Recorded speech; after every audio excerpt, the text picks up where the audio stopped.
Good afternoon. I welcome you all.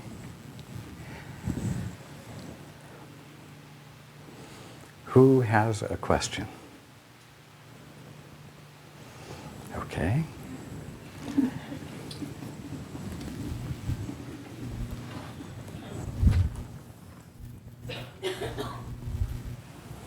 Thank you, Raj. This will be the most intellectual question I've ever asked you, but because I love you and respect your teaching, I want to ask today. In the last year, I've been in many satsangs, gatherings like these, with several different teachers in the lineage of Ramana Maharshi and Papaji. In my opinion, and the opinion of others, they are awake. Yet they don't seem to express your truth about the body, disease, and death. Can you explain why they don't? And I may also have two more related questions. Why would it help you to understand why they don't? Okay. You see, Okay. you're the key. You are the fulcrum. Not me, not any teacher out there. What makes you grow? What makes you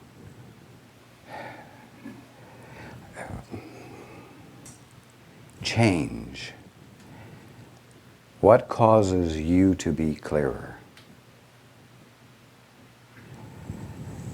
It might be 2 or 3 sentences from any of us that you listen to at different times, and not everything we say.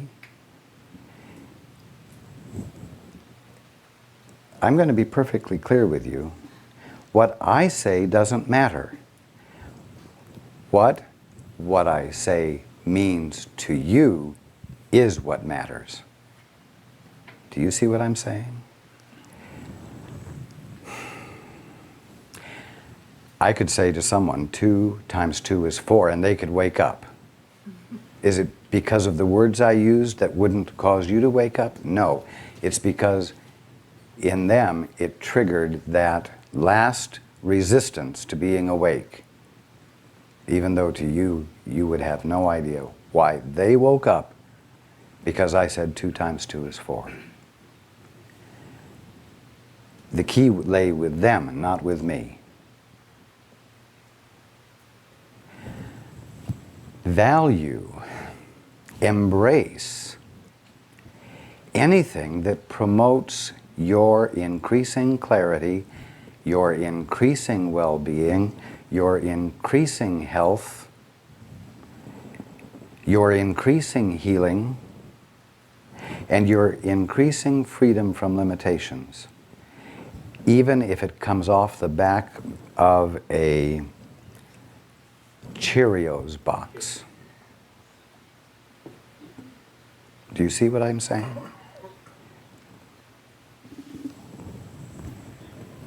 I'm not sure that's answering it for me. It's very hard for me to articulate this.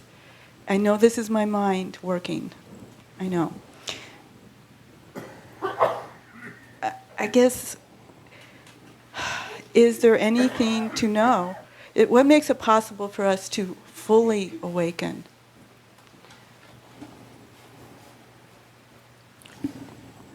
Paying attention to your own leading edge and standing as far forward as you can on it. Leaning into the unknown.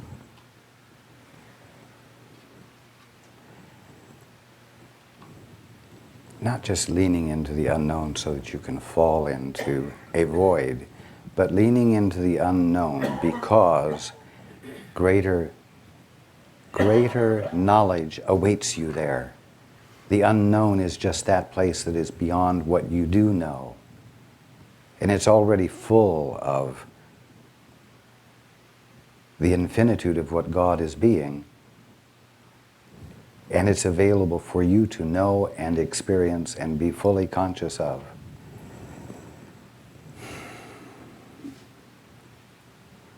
You know, it doesn't matter who says they're awake when speaking of themselves, and it doesn't matter who everyone else says is awake. If you aren't awake, then you have interesting leading edges that you're standing on, which if you will pay attention to, you will grow from and experience greater unlimitedness.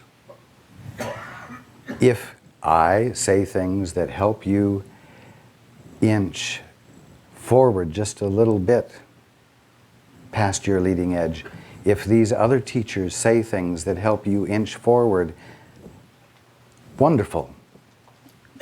And if they say other things that don't equal what other so-called awakened teachers are saying, so what? It really means they aren't things that are helping you awaken. And you can get caught up in an intellectual sidetrack of trying to analyze and evaluate who's more awake. And all the time you're doing that, you're not paying any attention to your opportunity to lean a little bit further into the unknown and learn to rely on God or the fullness of the unknown to illuminate itself to you because you're giving your attention there. That is the answer to your question, even though it wasn't the one you conceived you needed to have. I wanted an answer. That's very satisfying. Can I ask? You see, I've talked about this before. None of you are going to wake up if you don't risk the chance of leaning into the unknown yourself. And just listening to someone else talk who has leaned and has a story to tell or a clearer expression of truth to share is not going to do it for you. The only thing it does for you is, hopefully, to inspire you to risk the chance of stepping off the edge of the unknown and risking the chance that there's solid ground there when to you it seems empty. If you're not risking the chance yourself, if you're not, so to speak, putting your life on the line because it's your conscious choice to do it and you're willing to take the consequences / benefits, you know what? It doesn't matter whether Joe Blow or Jim Smith or whoever is awake or not, or whether what they say agrees with what everyone else says. You see what I'm saying? Yes. Yeah. I do.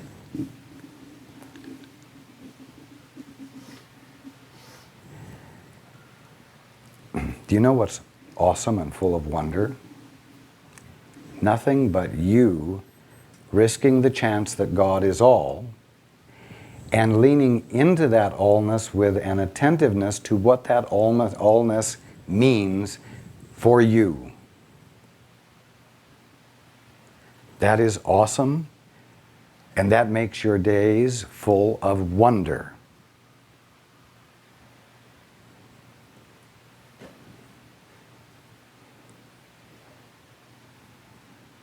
And it will give you the experience of being once again like a 3-year-old or a 5-year-old whose days are full of delight.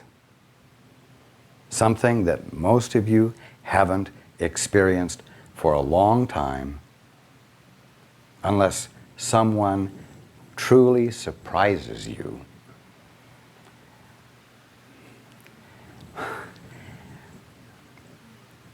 It might be helpful to you to think that God has surprises for you if you'll start paying attention, if you'll start being curious to know more than you already know, or to experience people that you already know in ways that you've never known them before, because there's so much more to them than the way you had pictured them in your mind.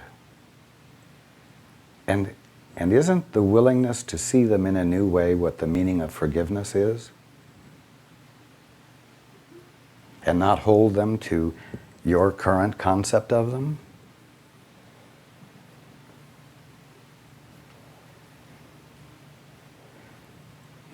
Forgiveness is really the way you release everyone and everything to register with you as what God is being there.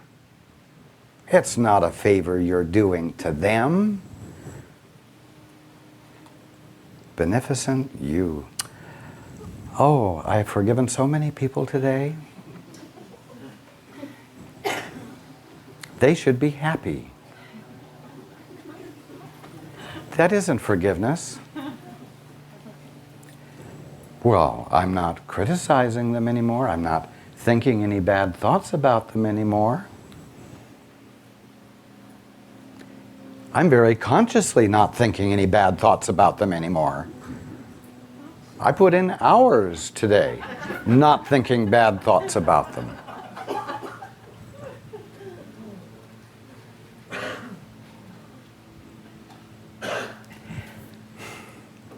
Yes, but were you curious?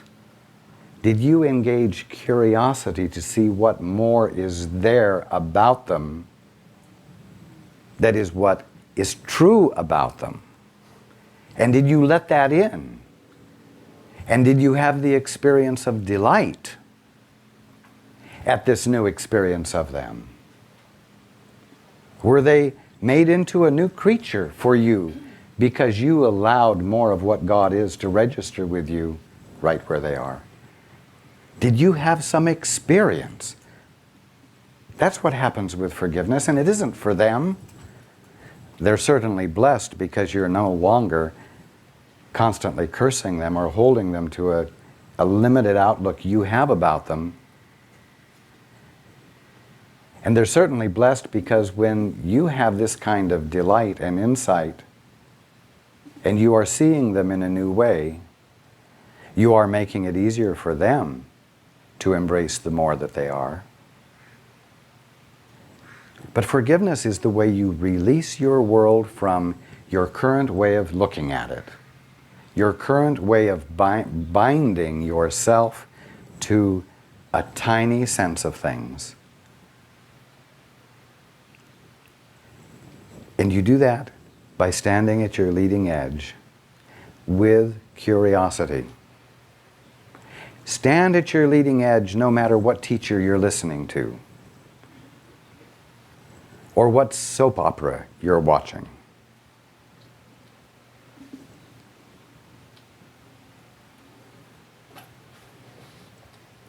You see?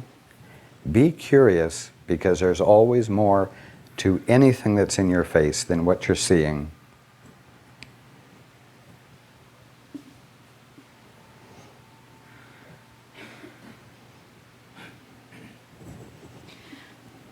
Thank you. I have one more question. If you have anything to say about after awakening, does the personality persist in some ways, to some degree? You will always be you. You will always experience your identity.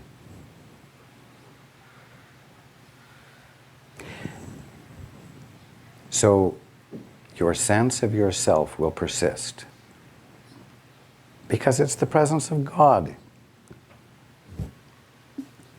You are God expressed. You are God expressing himself/herself. Right there, as each of you are.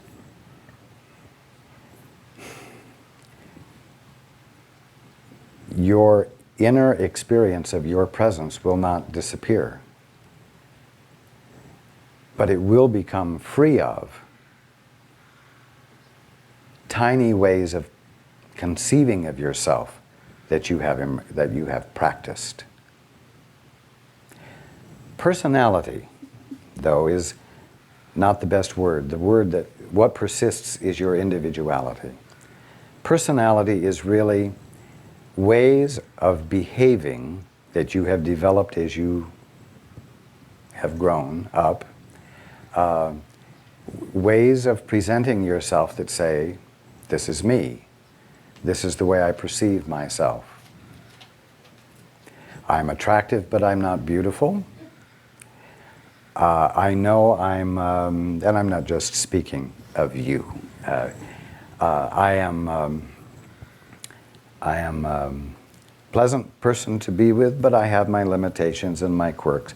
These are all personality characteristics.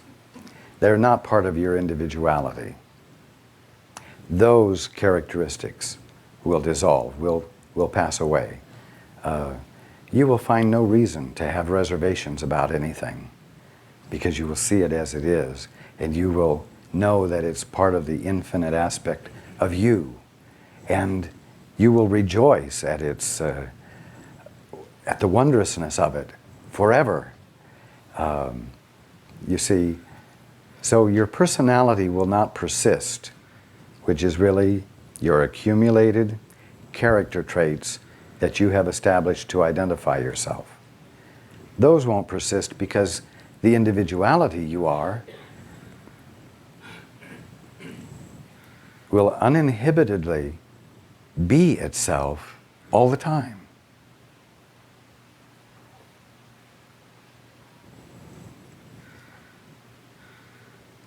You won't find yourself suddenly being someone else.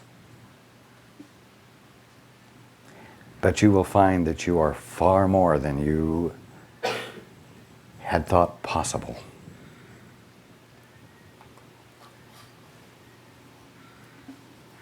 Could you give me an example for me?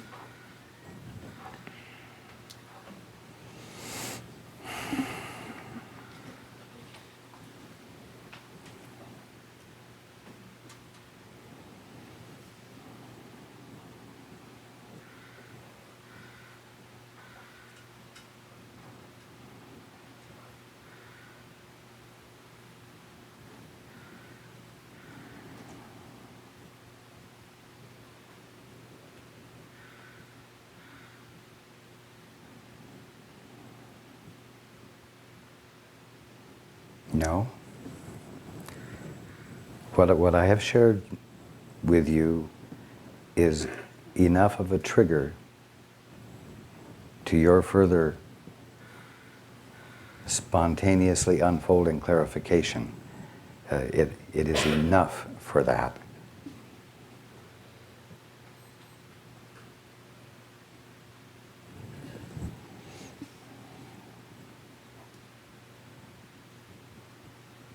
I will tell everyone that it's always going to be experienced, you might say in steps, gradually.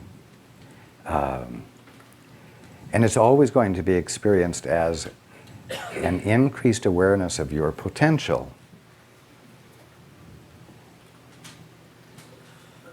Your increased capacity to embrace good and feel deserving of it. Your increased capacity to engage in activity without becoming exhausted.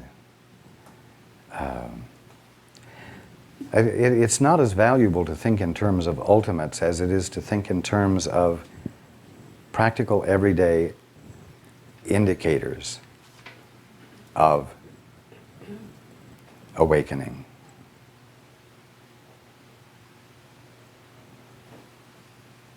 Okay. Thank you. You are welcome. Hands.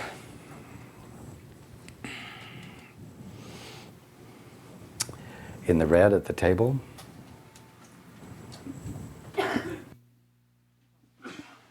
Hi, Raj. Good afternoon.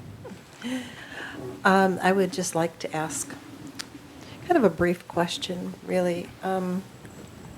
Before I met Bob, I asked, I didn't have many qualifications exactly. I just wanted somebody to come into my life that was a very nice person. And that's all I asked for, was somebody who was very, very, very nice and sweet and thoughtful and unselfish. And that's what Bob is. But what I forgot to also ask for was somebody with whom I had a lot in common, so we'd have a lot to share. And that part seems to have been missing. And I have been struggling for 10 years, basically, trying to figure out what to do about that. And so I guess I could just ask you for a little word of wisdom. Susan shared with me a few things the other evening that were very helpful, that caused me to wake up a little more to being more understanding of why things are like they are. And so, but I would like to be comfortable with it and to show them a lot of love.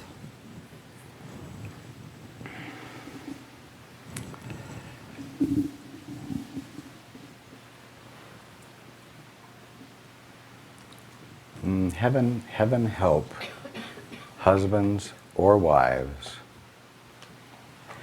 who look to their spouses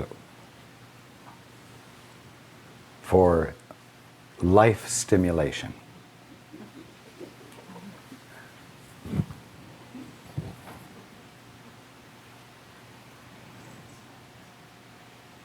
I'm going to be very blunt with you.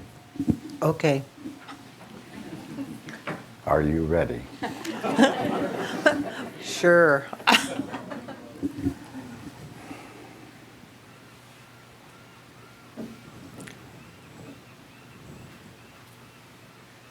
The two of you have something in common that you can share. You. Love. Oh, that's true. Why does it have to be stimulating conversation about the metaphysical principles of love? Why does it have to be an aggressive and vital interchange of words and thoughts? That's what I was used to before. Ah, but the quiet and peaceful exchange of love that blesses and heals and warms and nurtures each other's souls. So many people overlook this in their effort to have stimulating interchange. I want you to think for a moment about, I'm standing up so I can see you better. I want you to think about a phenomenon that is going on in the present day where young yuppie families, parents, are putting their kids in tennis lessons and dance lessons and keeping their days full of broadening activities. So much so that they're wearing themselves out, driving these children everywhere that they insist they be for their own good, as well as wearing the kids out and not allowing the children to have the time to be bored and perhaps in their boredom discover what it feels like to have mud ooze up between their toes and the wonderful things that kids discover about being when they aren't so busy being stimulated into adults who are going to be contributive members of society. You see what I'm saying? These children are being deprived from their own simple opportunities to discover the wonder of life, which they will spontaneously do, because their parents are trying to do what you want to have in your relationship. Create stimulating activities when in the quietness of the presence of the two of you, love is communicated.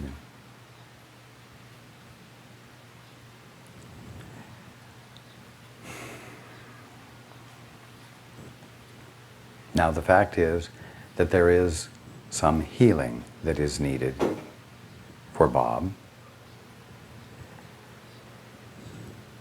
And you know why you're there? Because you have it. You have the love to give that heals.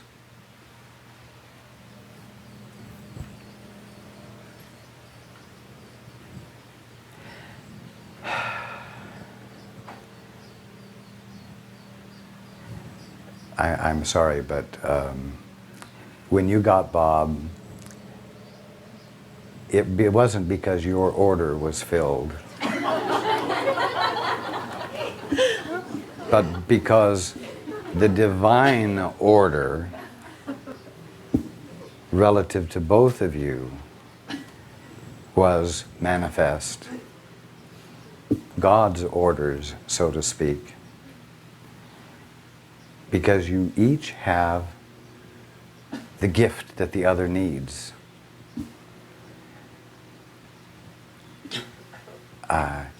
I cannot caution you enough. Stop going for the stimulation. Words, in other words.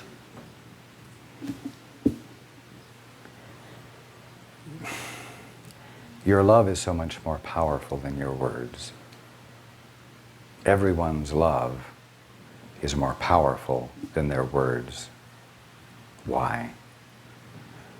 Because love doesn't originate in your body or in your mind.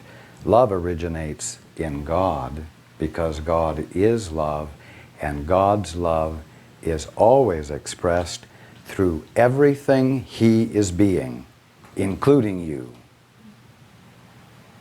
Your function is to be the presence of, the illumination of love, which will naturally come out if you're not fretting and fussing, because you're not having stimulating conversation and expression of wonderful ideas.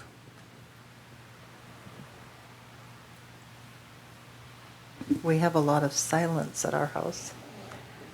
You know what? That silence is full of something. It's full of communion, if you'll pay attention.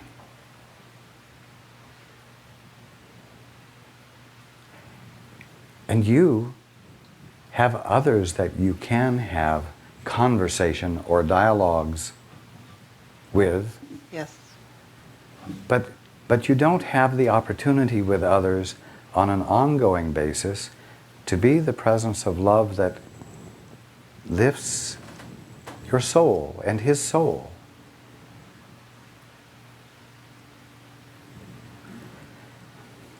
You may not have gotten what you wanted, but you got what you needed.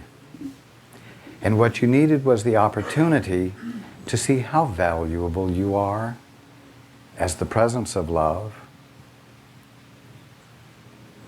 You were the object of another's affection in a prior relationship.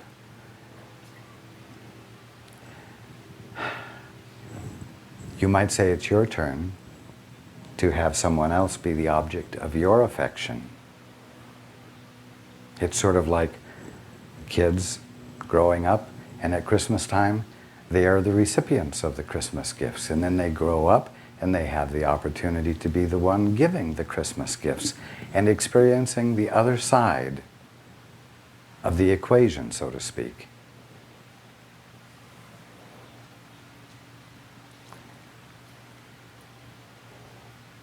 I think Bob sort of missed love a lot in his life. Sort of what? Missed love. He seemed to me, with all I knew and what you know of him, to have been used a lot, you know. And he said, I always turned the other As you cheek." had been before your first marriage. Mm-hmm.